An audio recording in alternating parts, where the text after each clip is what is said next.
Our vision for iPadOS is to create a distinct experience that's built on the best of iOS, like security, mobility, and an intuitive touch-first interface, with powerful capabilities from macOS, like multitasking and trackpad support, combined with features like Apple Pencil that are uniquely iPad. All of this comes together to deliver our most versatile device. This year, in iPadOS 16, we have a big release that's going to take this versatility even further, starting with a host of features that you heard about earlier in iOS and macOS that are going to be great on iPad, like shared photo library, shared tab groups and passkeys in Safari, and a big update to Mail. We're also bringing weather to iPad, taking full advantage of the stunning display with beautiful animations like these gently moving clouds, heavy snowfall, and driving rain. And all of these modules are tappable to access detailed information. And for developers, we're announcing WeatherKit so they can build weather into their apps.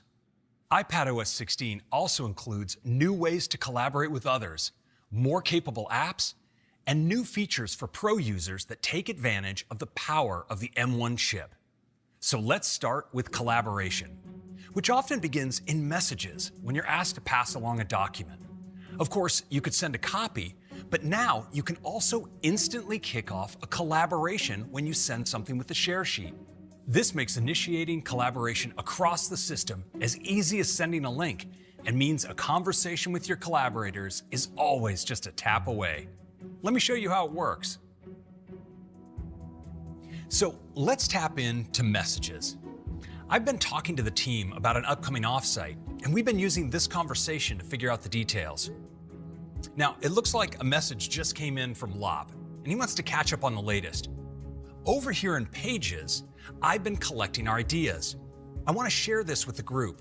In the past, when I'd tap Share, I'd end up sharing a copy. But now, you'll notice I can start collaboration right here. And what's great is I don't need to type in a bunch of names or email addresses. When I select a messages group, everyone gets added automatically. Let's go ahead and send it. This makes it way easier to collaborate with people you're already communicating with. Everyone can immediately join and start making edits like the ones you see here. And back in the messages conversation, I even get a notice of any changes I might have missed. When you collaborate this way, your document is connected to the conversation. The group appears in the toolbar, and I can kick off communication right from here. I can get back to the messages conversation or initiate a FaceTime call. Let's go ahead and call the group. Hey everyone. Hi. Hey, Greg. Hey, I saw that a few of you were in the document. Does anyone have any other ideas for the offsite? Yeah, I've been thinking about it, and I've been collecting a few tabs. I'm gonna share them right now with you in Safari. Thanks, Lop. This year, you can start collaborating with the group right in FaceTime. You can see that Lop just invited me to collaborate on a set of tabs in Safari. I'm gonna go ahead and accept his invite, and now I can get to them in Safari. Just like with the Pages document, everyone in the group automatically has access. I can see Anne and Mindy joining the tab group. And I can even see which tabs people are looking at right in the tab bar. Looks like Mindy is checking out kayaking. Found a few more, check these out. When Lop adds tabs, they instantly appear, so we can all check them out. Let's see, we already did this last year, but ziplining looks cool. All right, team, let's wrap this up and update our document with the latest ideas. Looks like Anne is updating the text, and Mindy just dropped in an image, so we're all set. So that's a quick look at some of the new ways you can work together with collaboration in iPadOS 16. In addition to Pages and Safari, these new collaboration features will work with a variety of apps like Notes and Keynote. And for developers, there's a new API to integrate collaboration in their apps. And these features will also be coming to iOS and macOS. Of course, when you're collaborating live, sometimes you want a space where you can brainstorm and capture ideas as they strike. So today, we're giving you a sneak peek at a brand new app called Freeform coming later this year. To tell you all about it, here's Elizabeth. We have so many great ways to collaborate, but up until now, you didn't have a space to work in, a place for group sessions, project planning, home renovations, or school projects. Now, you can be on a FaceTime call, and with a tap, you're all collaborating live on a Freeform board. You can add almost anything to a board. It's perfect for brainstorming sessions, jotting down notes, sharing files, or even creating diagrams with others. It's flexible, limited only by your imagination. As others begin adding their thoughts, you can see their live cursors showing you right where they're working. And if someone is in another part of Freeform, you can just tap to jump straight to where they are on the board. And anytime you need more space, move around simply using touch, or focus on what's really important with a pinch. Of course, with a full complement of drawing tools, you can sketch or write a note anywhere you'd like with Apple Pencil. And with all the powerful tools to create content on iPad, Freeform is a great place to pull it all together, including photos, video, audio, documents, PDFs, web links. Pretty much anything you need to work with can be brought onto your board. And you can preview right in line, including multi-page documents and high-resolution videos, giving you everything you need to bring your ideas to life right at your fingertips. And that's a sneak peek at Freeform. Back to you, Craig. Freeform is going to be a great way to brainstorm your ideas with others, and we're building it right into iPadOS, macOS, and iOS later this year. Of course, the versatility of iPad means you can seamlessly move from being productive to gaming. With its stunning display, built-in sensors, and support for your favorite game controller, iPad provides a great gaming experience. And the M1 chip delivers high-performance graphics, enabling immersive games like Divinity Original Sin 2.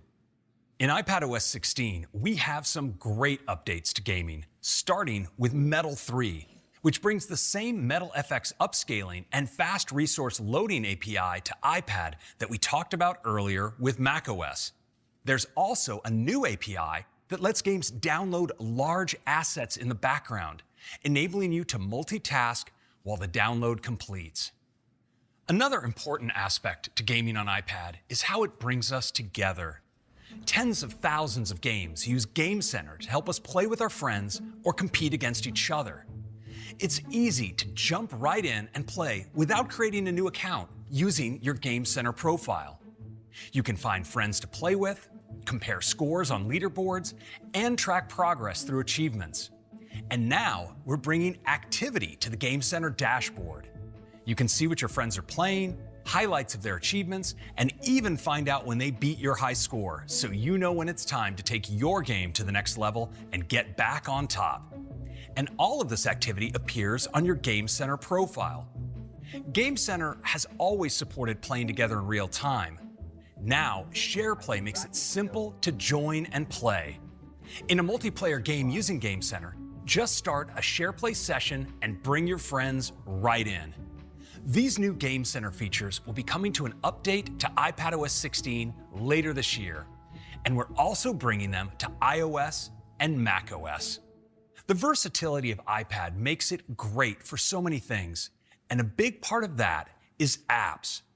This year, we're continuing our work to make iPad apps more capable with desktop-class apps. While many iPad apps have their origins in iOS, over the years, they've taken on their own unique capabilities, optimized for the iPad's larger display. In iPadOS 16, we scoured the entire system, adding enhancements across the board, from system elements and interactions to new features you use on Mac and want on iPad. Let me highlight a few of them.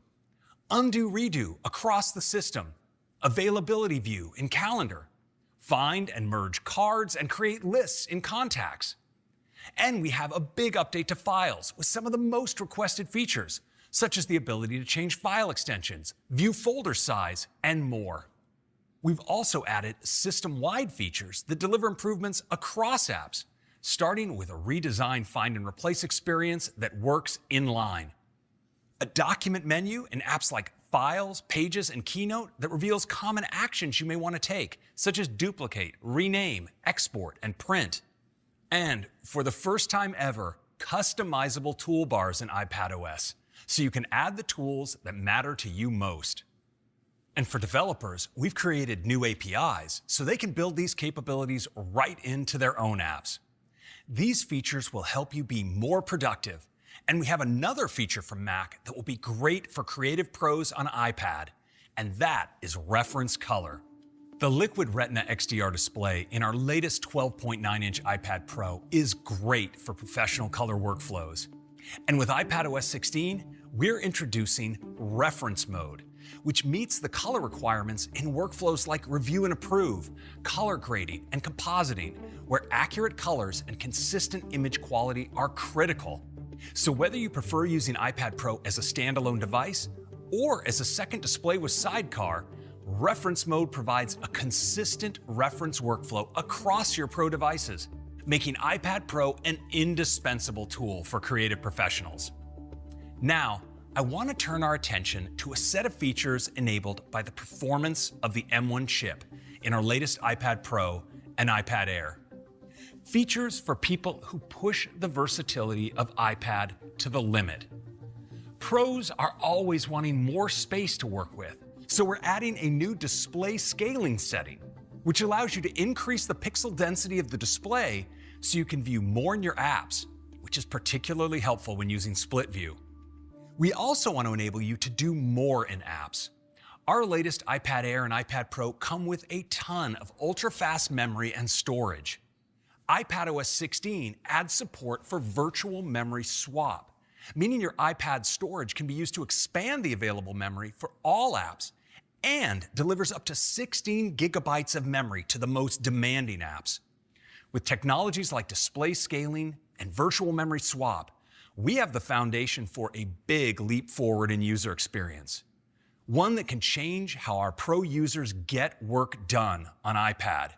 So we're bringing Stage Manager, our latest windowing system that you just saw in macOS, to iPadOS.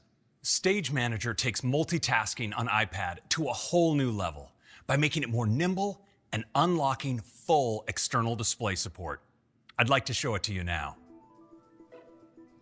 Today on iPad, when you use apps, you get the full screen experience that we're all familiar with, like in Photos here. With Stage Manager activated, I can now resize windows, exposing a powerful new way to work with apps on iPad. And the dock is visible, so I can easily get to all my apps. Let's open Music. You'll notice that all my recently used apps appear on the left, so switching between them is really fast. And Stage Manager gives me powerful new layout capabilities to create my ideal workspace. For the first time on iPad, I can work with overlapping windows. I'm going to drag Messages alongside Calendar here. And Stage Manager automatically moves Calendar gently off to the side as I bring it to the stage. And if I move Messages to the left, Stage Manager repositions Calendar for me automatically. And like you saw earlier, I can resize windows and arrange everything just the way I want. And it gets even better when I plug my iPad into an external display. My wallpaper beautifully fills the entire display, and I can move my cursor to it from my iPad. I have the dock here too, so let's go ahead and launch Keynote. When I do, I once again enter Stage Manager, now on an even bigger canvas. All that additional screen real estate is so useful when working on a presentation in Keynote. And it's amazing when you're working with a set of apps. I can create groups of 3 and even 4 windows. This is just incredibly powerful. Between my iPad and my external display, I can have up to 8 apps running on screen simultaneously. And I can take advantage of the unique capabilities of each of these displays. For instance, I'm working on this Keynote document, and I want to add a drawing from Procreate here on my iPad. I can use Apple Pencil to add a finishing touch to my drawing.